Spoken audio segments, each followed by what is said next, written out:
Bonjour. Bonjour, je suis Neil Dinch, membre du groupe d'artistes, de sportives et de chercheuses Gomble.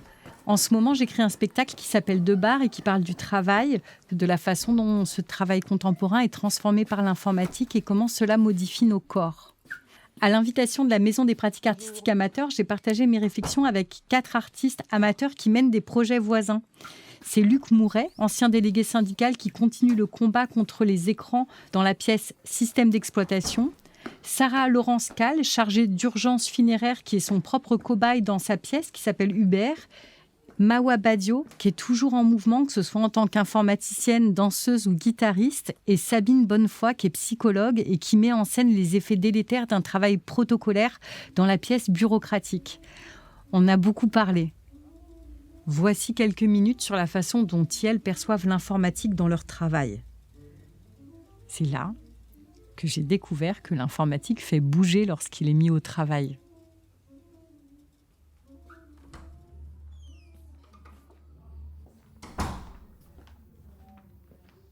Du coup, ce qu'on constate depuis justement, notamment avec l'arrivée d'Internet, c'est que il y a ce qu'on appelle de la disruption, c'est-à-dire vraiment un changement radical et rapide des méthodes, des techniques, quoi. Finalement, les smartphones n'ont que 15 ans et ça a bouleversé notre manière d'être. Maintenant, on fonctionne plus pareil, quoi. Et au bout d'un moment, ne pas avoir de téléphone, c'est un handicap social parce que les pratiques ont changé. On peut plus, ça a changé. Bien ou mal, en tout cas, ça a changé, quoi. En gros, quand il y a une nouvelle technologie qui arrive, elle va modifier nos comportements personnels et interpersonnels, notre manière de vivre, quoi.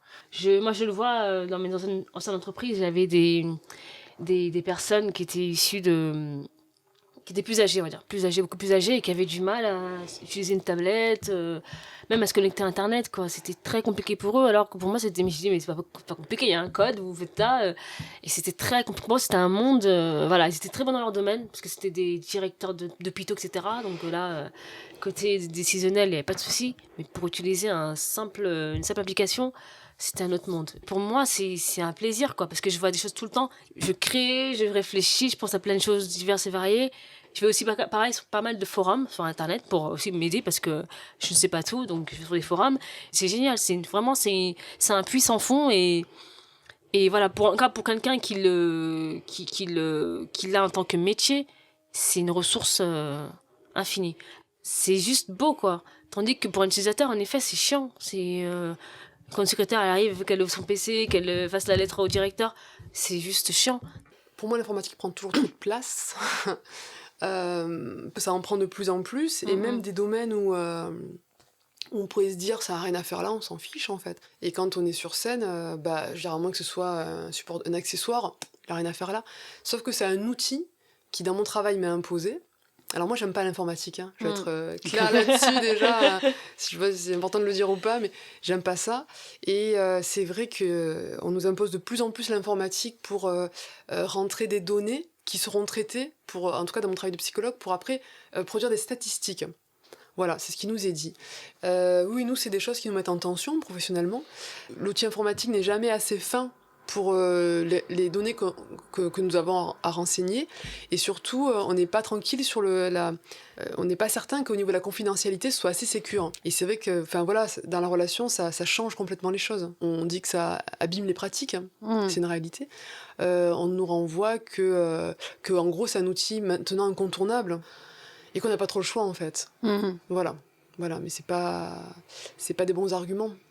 C'est pas des bons arguments.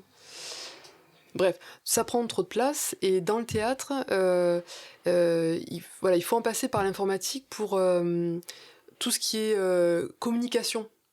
Voilà, ça pour moi c'est un enfer. C'est dur d'y couper. Les mails, les réseaux sociaux, donc alimenter les comptes Instagram, Facebook, tout ça. Et je trouve que c'est vraiment un outil d'évitement de l'autre. Voilà, donc on est un peu contraint, je trouve, d'utiliser ça.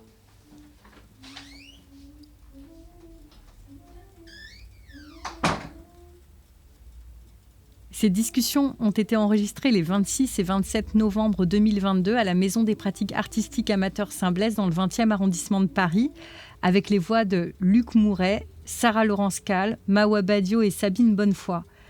C'était à l'invitation de Florence Tailleb, qui est responsable de la MP2A Saint-Blaise, et de Sonia Leplat, qui est la directrice générale des MP2A. Les échanges ont été organisés par Léo Ducatès et Coraline Marais, qui sont chargés d'accueil et de médiation. Les conseils et mises en lien avec les artistes, c'était Élise Guano, responsable de l'accompagnement des pratiques artistiques. Le suivi éditorial, c'est Delphine Ingigliardi, directrice de la communication et des relations avec le public. Et ce projet a été financé par la Maison des pratiques artistiques amateurs. C'est un établissement culturel de la ville de Paris. Réalisation, Nildine chez Erwan Quintin. Enregistrement et montage, Erwan Quintin. Transcription des entretiens, Sarah Le Guélec. Direction des productions, Agathe Delaporte.